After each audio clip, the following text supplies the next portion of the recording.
हमारा संसार में भरोसा तो टिकने वाला नहीं है, लेकिन भगवान पे तो भरोसा रखा। जब मंदिर में हम जाते हैं ना सामने, तो मंदिर सामने है, मूर्ति सामने है, भगवान सामने है, तो वहां आंखें बंद नहीं करना, वहां आंखें खोलना। हम उल्टा करते हैं, जहां से आंखें बंद करनी चाहिए वहां आंखें फाड़ फाड़ करके देख रहे हैं, क्योंकि जीव का स्वभाव है ये हमें नीचे की ओर ले जाता है हमेशा। हम कितना भी ऊंचा उठने का प्रयास करें, लेकिन ये हमेशा हमें नीचे की तरफ ले जाएगा। कितने भी अच्छे व्यक्ति के हम पास पहुंच जाएं, तो उसकी अच्छाइयां हमें कम दिखाई देंगी, उसकी अंदर बुराइयां क्या क्या हैं ये हमें दिखाई देने लग जाता है। जैसे पानी को हम कितना भी ऊपर चढ़ाएं, पानी का स्वभाव है वो नीचे की ओर आता है, ऐसे जीव का स्वभाव है हम कितना भी अच्छा बनाएं, लेकिन इसके अंदर बुरे विचार आने ही लग जाते हैं, अपने आप आने लग जाते हैं, कहीं सीखने नहीं पड़ते हैं। अच्छी बातों को हमें भय दिखा करके पढ़ाया जाता है स्कूल में, कॉलेज में, तो भी नहीं आता, और बुराइयां अपने आप हमारे अंदर आ जाती है। ये बताओ गालियां कहां से सीख जाते हैं बच्चे? दूसरों को धोखा देना, ये मेरा है, ये पराया, ये कहां से सिखाया जाता है? किसी स्कूल में सिखाया जाता है? आपके लराइटे में है कोई ऐसा स्कूल जहां ये सिखाया जाता हो कि कैसे लोगों को धोखा देना है? नहीं ना, ये बिना स्कूल कॉलेज, बिना गुरु के ये विद्या मिल जाती है, क्योंकि ये हमारे जन्म से ही हमारे स्वभाव में कैसे ठगना है, कैसे लोगों को कष्ट पहुंचाना है, ये हमारे स्वभाव में जन्म से ही हमारे साथ में है ये।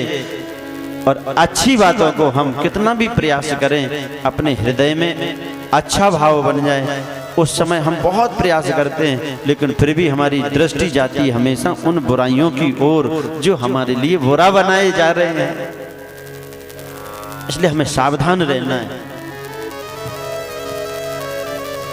पहले ये भागवत की कथा कई कई दिनों तक सुनाई जाती, कोई नियम नहीं था, लेकिन नारद जी महाराज ने जैसे ही इन 4 कुमारों का संग किया, तब से 7 दिन से की ये कथा प्रारंभ हो गई। बड़े नियम से इन्होंने कथा को सुना। एक दिन की बात है कि ये सनक सनंदन सनातन और सनद कुमार ये चारों ही बद्रीनाथ में बैठे हुए हैं। बद्रीनाथ कितने लोग गए हैं? दर्शन किए बद्रीनाथ धाम के आप लोगों ने? किसी ने नहीं किए, लराइटा वालों ने?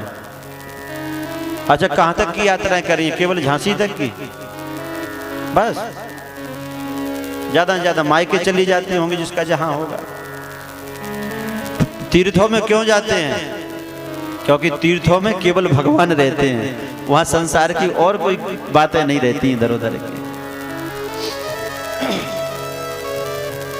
कथम ब्रह्मन दीन मुखा कुतश्चिंतातुरो भवान् त्वरितं गम्यते कुत्र कुतश्चागमनं तवा। बद्रीनाथ धाम में हम तो 3 बार गए वहां, एक बार तो 9-10 दिन तक भी हम वहां रहे। साक्षात नर नारायण का वह धाम है, साक्षात भगवान विराजते हैं। नारद जी जैसे ही पहुंचे इन 4 सनद कुमार जी के पास, वहां विराजमान हैं 4 कुमार। नारद जी के मुख को देख करके 4 कुमार समझ गए कि नारद जी किसी चक्कर में पड़े हुए हैं, कहीं ना कहीं से कोई ना कोई तो इनके मन में उथल पुथल चल रही है। क्योंकि हमारा जो चेहरा है ना, अपने आप समझ में आ जाता है कि अंदर क्या चल रहा होगा। किसी भी पशु को देख करके, चाहे भैंस हो, भैंस के मुख को देख करके नहीं समझ सकते हो कि ये भूखी है, पर मनुष्य के चेहरे को देख करके समझ में आ जाएगा कि ये भूखा है। किसी भी पशु के चेहरे से आकलन नहीं लगाया जा सकता, लेकिन मनुष्य का चेहरा बता देता है कि ये प्रसन्न है अथवा दुखी है, या प्रसन्न होने का नाटक कर रहा है या सुखी होने का नाटक कर रहा है।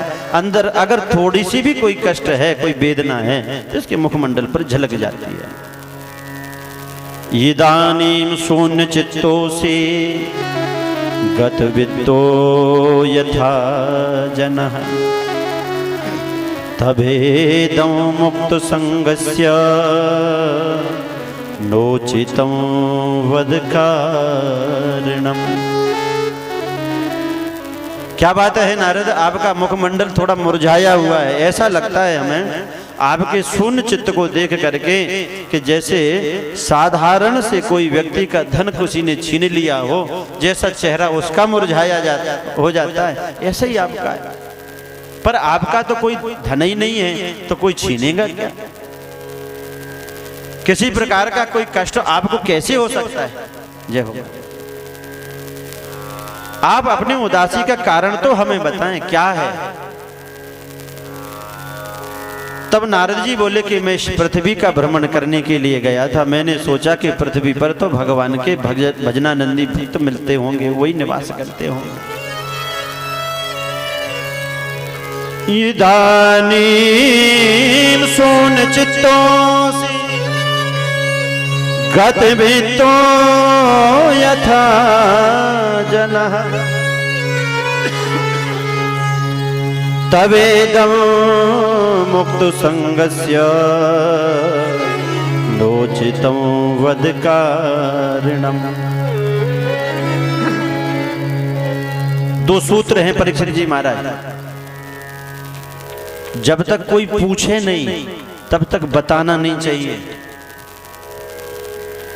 और अगर बिना पूछे आप बोलोगे तो आपकी वाणी की प्रतिष्ठा नहीं रह जाएगी और कलह और होगा। आप जो बोलेंगे उससे लड़ाई और होगी। माताओं, आप भी गौर से सुन लो। बहू पूछे तब सलाह दो, और बिना पूछे सलाह दोगी ना तो बहू भी फिर तुमसे लड़ाई करने लग जाएगी। ऐसा नहीं, ऐसा करना चाहिए, पता नहीं कैसा तेरी मैया ने सिखाया, तुझे कुछ आता ही नहीं है, ऐसा करने लग जाओगी तो वो बहू अच्छा भी कर रही होगी तो छोड़ देगी अच्छा करना। ये सूत्र है। जब तक कोई जिज्ञासा न करे पूछने की, जब तक आप बोलना नहीं है। बड़े बूढ़ों के साथ में यही समस्या होती है। बेटा तो पूछते नहीं है, लेकिन बड़े बूढ़े कहते बेटा ऐसा नहीं ऐसा करते, ऐसा नहीं ऐसा करते। बेटा कह देता तुम बुढ़ापा तुम्हारा आ गया है, बुद्धि सठिया गई है, तुम्हारा जमाना कोई दूसरा था, हमारा दूसरा है, चुपचाप बैठे रहो। क्योंकि जब जिज्ञासा होगी और जब आप बोलेंगे तो वो शब्द की प्रतिष्ठा होती है, सम्मान होता है। और बिना पूछे बिना जिज्ञासा के अगर किसी को सलाह दोगे तो लोग आपको फिर पागल ही समझेंगे। बिना बात के अगर कोई बोलते ही रहे तो इसीलिए सबसे पहले नोचतम वद कारणम। उन सनत कुमार जी ने नारद जी से पूछा है आप अपने कारण को तो बताओ, क्या बात है नारद, तुम मुरझाए हुए चेहरे को लेकर के क्यों इधर उधर भटक रहे हो, क्या बात है? तुमसे किसी गाय की हत्या हो गई, किसी ब्राह्मण का अपमान कर दिया, कोई ऐसा कारण हो तो हमसे कहो। आज नारद जी कहने लगे हैं भ्राताश्री, मैं इस पृथ्वी को घूमने के लिए गया। पहले मैं तीर्थों में गया, पुष्कर गया, प्रयाग गया, काशी गया, गोदावरी के पावन तट पर पहुंचा, हरिद्वार गया, कुरुक्षेत्र, श्रीरंगम, सेतु बंधनम, रामेश्वरम पहुंचा। लेकिन इन तीर्थों में जाकर के मुझे कहीं शांति नहीं मिली है, कहीं मेरे मन को सुख नहीं मिला। क्यों नहीं मिला? क्योंकि कलयुग ने जो अधर्म का मित्र है इन तीर्थों का वातावरण भी बिगाड़ दिया है। कलिना धर्म मित्रेणा धरेयम बाधिता धुना। अधुना अभी स्थिति ऐसी हो गई है कि कलयुग से कलुषित जीव जो है पापाचार, अत्याचार, दुराचार में रत हैं। कहीं भगवान का कोई नामो निशान नहीं रहा, ना तो कहीं सत्य है। देखो गौर से सुने नारद जी ने क्या क्या देखा, ये वर्तमान की ही बातें बता रहे हैं। सत्यं नास्ति तपः शौचं दया दानं न वेद्यते उदरं भरिणो जीवा वराकाः कूटभाषिणः। ये चीजें संसार में नहीं मिलेंगी, किसी भी बाजार में जाओ, क्योंकि नारद जी ने पहले ही छान लिया, देख लिया कि ये सब हट गई हैं। पहला सत्य, व्यक्ति 24 घंटे में झूठ का आश्रय लेता है। झूठ ही लेना, झूठ ही देना, झूठ ही भोजन, बाहरी चबेना, गोस्वामी जी ने भी कहा। केवल झूठ की बुनियादी ढांचे पर यह दुनिया चल रही है। जो जितना झूठ बोल लेगा, जो जितना पाखंड कर लेगा, कलयुग में वही सबसे बड़ा व्यक्ति माना जाएगा, सबसे बड़ा सफल माना जाएगा।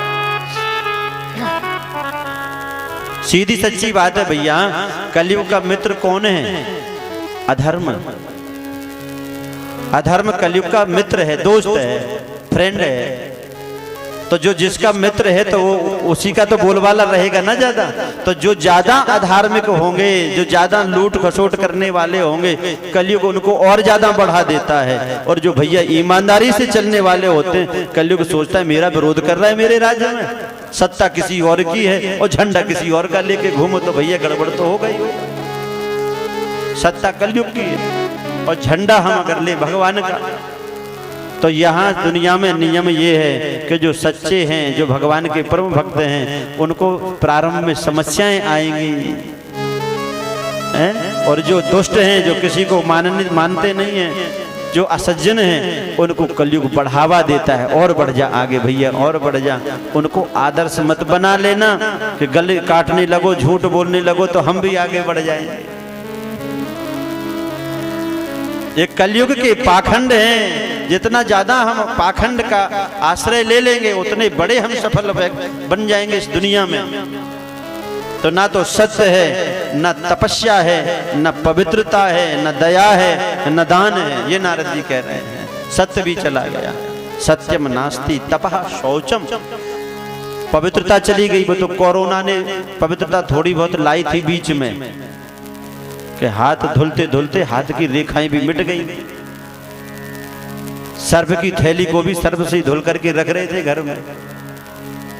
और ऋषियों ने कहा भैया पहले ही पवित्र रहो तो नहीं मानेंगे हम मानेंगे। उन टेलीविजन वालों की, उन सीरियल वालों की, उन्होंने कह दिया पति पत्नी एक ही थाली में खाएंगे तो प्रेम बढ़ेगा।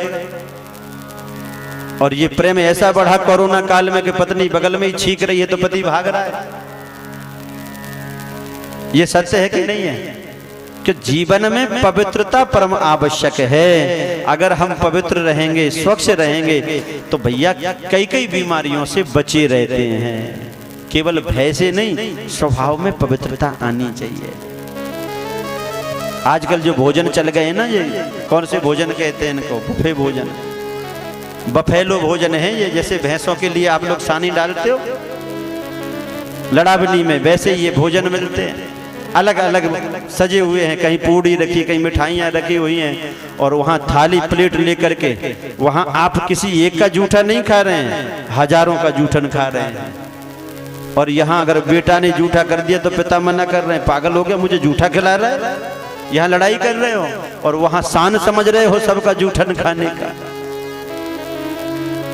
तात्पर्य क्या है कि हमारे जीवन से पवित्रता चली गई। आज का व्यक्ति स्वच्छ तो रहना चाहता है, लेकिन पवित्र रहना नहीं चाहता है। अभियान भी चलाए जाते हैं, तो स्वच्छता के अभियान चलाए जाते हैं, पर पवित्रता का अभियान आज तक किसी ने नहीं चलाया कि भैया पवित्र रहो। और जिन्होंने पवित्रता का प्रचार प्रसार किया, हमने उन्हीं को ही दूषित कर दिया। हमने मंदिरों को ही दूषित कर दिया जो पवित्रता का संदेश देने के लिए हमारे सामने है। तो जितनी गंदगी घर में नहीं होती जितनी मंदिर में है। आज ये विडंबना है कि हमारे मंदिरों में ये स्थिति है कि शाम और सवेरे कोई घंटी बजाने वाले भी लोग नहीं मिलते हैं। वहां भी मशीनों से घंटी घड़ियाल बजते हैं, पुजारी जी केवल अकेले आरती करते हैं। ये दुर्दशा है। और जहां लिखा रहता है कि यहाँ बैठना मना है, वहां लोगों की भीड़ लगी है। जहां लिखा रहता है कि ये यहाँ बोलना मना है, सबसे ज्यादा आवाजें वहीं से आ रही हैं। क्योंकि ये दुनिया उल्टी है। जिस तरह से इसे रोकेंगे, जहां से मना करेंगे ना, वहीं ज्यादा जाते हैं। इसलिए आज का व्यक्ति स्वच्छ तो है लेकिन पवित्र नहीं है। अब तो धीरे धीरे गर्मी आ गई है। नहीं, दिसंबर जनवरी के महीने में हमने कुछ ऐसे लोगों को भी देखा 2-2 महीने नहाते ही नहीं है, स्नान ही नहीं करते। कपड़े बदल लेंगे, बढ़िया सा स्प्रे डाल लिया, बस हो गए स्नान। सत्यम नास्ति तपः शौचम। दया दानम न भेद्यते। दया चली गई है। देखो दया धर्म का मूल है, धर्म का मूल तो दया ही है। उल्टा कर दोगे तो याद हो जाएगी। जिसके हृदय में भगवान की याद है तो स्वाभाविक उसके हृदय में दया हो जाएगी, और जिसके हृदय में दया है जीव मात्र के लिए, वो भगवान का परम भक्त है। दया सर्वभूतेषु, सभी प्राणियों के प्रति अगर हमारे अंदर दया भाव है तो इससे बड़ा सुंदर परोपकार और इससे बड़ा सुंदर दान संसार में कोई दूसरा हो ही नहीं सकता है। लेकिन दया चली गई है। निर्दयता से लोग जीवन जी रहे हैं। एक दूसरे को ठगने में ही अपनी बहुत बड़ी सफलता को लोग महसूस करने लगे हैं कि जो जितना धोखेबाज हो जाएगा उतना ही सोचेगा कि मैं ज्यादा ही पढ़ा लिखा हूं। पर चक्कर ये है, हम एक दूसरे को ठगने के लिए तो चले हैं, लेकिन दोनों ही ठगे जा रहे हैं। क्योंकि रहना तो आस ही पास है। किसे ठग रहे हो? दूध में अगर पानी मिला करके हम देंगे, आपकी यहाँ की बात नहीं कर रहे, तो हम किसे दे रहे हैं? हम अपनों को ही तो दे रहे हैं। अच्छा पानी तो चल जाएगा, दूध में पानी चल जाएगा, पर पानी में दूध मिला करके देने लगो तब। अगर जो भी हम केमिकल डाल रहे हैं, जो भी हम जहर दे रहे हैं, तो हम किसे दे रहे हैं? कोई दूसरी दुनिया वालों को थोड़ी नहीं दे रहे हैं। यहाँ हम एक दूसरों को ठगने के चक्कर में दोनों ही ठगे जा रहे हैं। एक जगह एक ट्रेन में एक व्यक्ति सफर कर रहा था, तो उसके पास कुछ ऐसे पैसे थे जो चलते नहीं थे, बंद हो गए थे, खोटे सिक्के। स्टेशन जैसे ही आया तो उसने सोचा कि जब स्टेशन पे गाड़ी खड़ी है तब तक इसने मांगा नहीं कुछ, तो मुझे कुछ चाहिए। धीरे धीरे जब चलने लग जाएगी ना स्टेशन से ट्रेन, तब ये मांगेगा। और उधर इसका बड़ा भैया अखबार बेचने के लिए खड़ा हुआ था। जब तक ट्रेन खड़ी थी उसने आवाज नहीं लगाई कि अखबार खरीदो, क्योंकि ये 1 साल पुराने अखबार ठिकाने लगाने के लिए आया था। ये इस इंतजार में कि ट्रेन चले तब मैं आवाज लगाऊं, और अंदर बैठा हुआ व्यक्ति इसी इंतजार में कि कब ट्रेन चले मैं आवाज लगाऊं। जब ट्रेन चली दोनों ही खुश हो गए, दोनों ही ठगे हैं ना। वो सोच रहा है मैं इसे ठग रहा हूं, वो सोच रहा है मैं इसे ठग रहा हूं। ट्रेन चली, उसने आवाज लगाई अखबार ले लो, इसने आवाज लगाई भैया मुझे दे दो, तो इसने अखबार लिया, तो उसने बड़ी प्रसन्नता से 1 साल पुराना अखबार दे दिया, और इसने बड़ी प्रसन्नता से खोटे सिक्के उसे दे दिए। ये सोच रहा है मैंने उल्लू बना दिया, वो सोच रहा है मैंने उल्लू बना दिया। उसने मुट्ठी खोल के देखी, बोले ये पैसे तो बंद हो गए, बोले मैं तो ठगा गया। और जैसे इसने अखबार खोल के देखा, बोले तारीख तो 22 ही है लेकिन वर्ष 1 साल पुरानी है। जब हम एक दूसरे को धोखा देने में लग जाएंगे ना भैया, तो फिर दूसरी दुनिया के लोग थोड़ी ना ठगने के लिए आएंगे, हमारे अपने ही लोग हैं। क्योंकि झूठ की बुनियाद हमेशा झूठ ही होती है, उसका फल अच्छा नहीं होता है। जहर किसी बेल में डालेंगे तो उसमें अमृत फल नहीं लगेंगे। इसलिए ना तो सत्य रहा, न दया, न दान, केवल पेट भरने के लिए व्यक्ति झूठ बोल रहा, कपट कर रहा है, बड़े बड़े व्यापारों में पाखंड कर रहा है। किसके लिए? केवल मेरा पेट भर जाए। कि रोटी के काज नर देश ते परदेश जा, और रोटी के काज सुने बात खरी खोटी है। रोटी के काज शूरवीर तलवार करे, रोटी के काज कट जात बोटी बोटी है। और रोटी के काज नर संतन को भेष धरे, रोटी के काज सुने बात खरी खोटी है। कहें कवि दयाराम मन में करो विश्वास, सब बात झूठी एक सांची दाल रोटी है। संसार में जो भी चक्कर चल रहा है, बोले पेट भरे तो परमानंदा, भाड़ में जाए सच्चिदानंदा। लोग कहते भी हैं पेट भरा हुआ होगा तो भजन में मन लगेगा। तो भैया भूख इतनी ज्यादा हो गई है कि ये तो दूसरों का हक भी छीनने लगा है। दुनिया में जी कर देख लिया, आराम तो है पर चैन नहीं। दुनिया में जी कर देख लिया, आराम तो है पर चैन नहीं। आराम तो बहुत बढ़ रहे हैं पर मन में चैन नहीं है।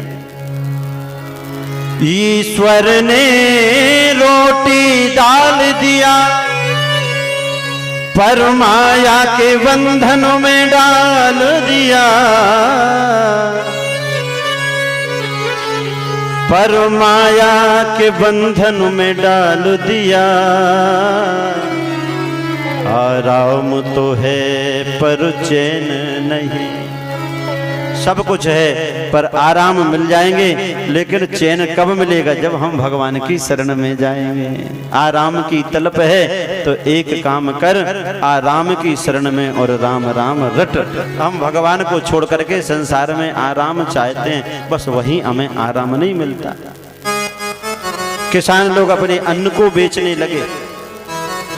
गांव में जाकर के देखा ब्राह्मण वेद बेच रहे हैं, व्यापारी बन गए हैं सब। ये सब देखते देखते मैंने देखा आपस में बहुत कलह हैं, पति पत्नी का दाम्पत्य कलह से भर गए हैं, अविश्वास है, अश्रद्धा है। ये सब देखते देखते जैसे ही मैं वृंदावन में पहुंचा तो वृंदावन में यमुना के किनारे जब मैंने देखा तो एक स्त्री बड़े प्रेम से बैठी हुई तो है लेकिन उदास है, परम सुंदरी है। उसके पास में दो वृद्ध पुरुष लेटे हुए हैं। मुझे देख करके उसने मुझे पुकारा, भो भो साधो क्षणं तिष्ठ मच्चिंता मपि नाशया, दर्शनं तब लोकस्य सर्वथाग हरं परम। हे साधु, एक क्षण के लिए टिक जाओ, क्योंकि साधु का एक क्षण ही तो चमत्कार करने वाला है। और देखो भैया, साधु किसे कहते हैं? जो हमारी बिगड़े हुए काम को साध दे वही साधु है। जो साधना में लगा हुआ है वो साधु है। इसलिए साधु जो है स्वरूप नहीं है, संत स्वरूप नहीं है, संत स्वभाव होता है। कभी कभी व्यक्ति अच्छे स्वरूप में हो लेकिन जब बोलते तो ऐसा लगता है कि बहुत ही बेकार बोल रहे हैं। तो केवल दूर से देख करके हम बड़े बड़े चंदन लगाए हुए व्यक्ति को, भगवा रंग पहने हुए व्यक्ति को अगर हम साधु मान लें तो भैया ये हो सकता है कि उस भेष में कोई चोर भी हो सकता है, डाकू भी हो सकता है, क्योंकि रावण भी आया था तो साधु के भेष में ही आया था। हमारे बड़े बड़े भक्तों को अगर कोई परेशान करने के लिए आते हैं तो भैया कभी कभी पाखंडी भी तो इसी स्वरूप में आकर के छुप जाते हैं, चोर भी तो छुप जाते हैं। क्यों? उन्हें पता है, क्योंकि इससे ज्यादा सुरक्षा संसार में कहीं दूसरी हो ही नहीं सकती। तो केवल दूर से देख करके हम विश्वास में बन जाए सो नहीं है। तो हम समझेंगे कैसे? बोले जब वो बोलेगा, जब वो चलेगा तो उसके बोलने और उसके चलने से अपने आप पता चल जाएगा कि बाहर का ही है या अंदर भी रंगा हुआ है। आजकल तो ऐसे ऐसे मेकअप चल गए हैं कि जो चीज जैसी है ऐसी नहीं, जैसा चाहे वैसा बना देते। आप देखें टीवी सीरियल में तो ऐसे ऐसे साधुओं का भेष बना देते हैं कि ऐसा लगता है सच्चे साधु यही है, और पता चले कि उसके बाद वो ड्रिंक कर रहे हैं। साधु स्वरूप नहीं है, साधु स्वभाव है। और वो चाहे साड़ी पहन करके हो, चाहे पैंट शर्ट पहन करके हो, चाहे धोती कुर्ता पहन करके हो, जिसका स्वभाव साधुता से भरा है, जिसके अंदर दया है, जिसके अंदर भगवान की भक्ति है, बस सबसे सच्चा साधु तो वही है। और ऐसे साधु का अगर एक क्षण भी हमें मिल जाए तो बस एक क्षण में ही वो हमारा उद्धार कर देता है। आज नारद जी जैसे ही भक्ति के पास पहुंचे, उसने अपना परिचय बताया कि नारद मैं भक्ति हूं, द्रविड़ देश में मेरा जन्म हुआ है, कर्नाटक में मैं कुछ बड़ी हुई, महाराष्ट्र में भी कुछ कुछ लोगों ने मुझे पूजा, और जैसे ही मैं गुजरात में आई हूं तो गुर्जरे जीर्णताम गतः, गुजरात में आते ही मैं वृद्ध हो गई, वृद्धावस्था ने मुझे घेर लिया। ये मेरे दोनों बेटे, एक का नाम ज्ञान, दूसरे का नाम वैराग्य है। ये भी बूढ़े हो गए। अब ये भक्ति क्या कहना चाह रही पता है? भक्ति कहाँ उत्पन्न होती है? द्रविड़ देश में। द्रविड़ हमारा हृदय है, हृदय में भक्ति प्रकट होती है।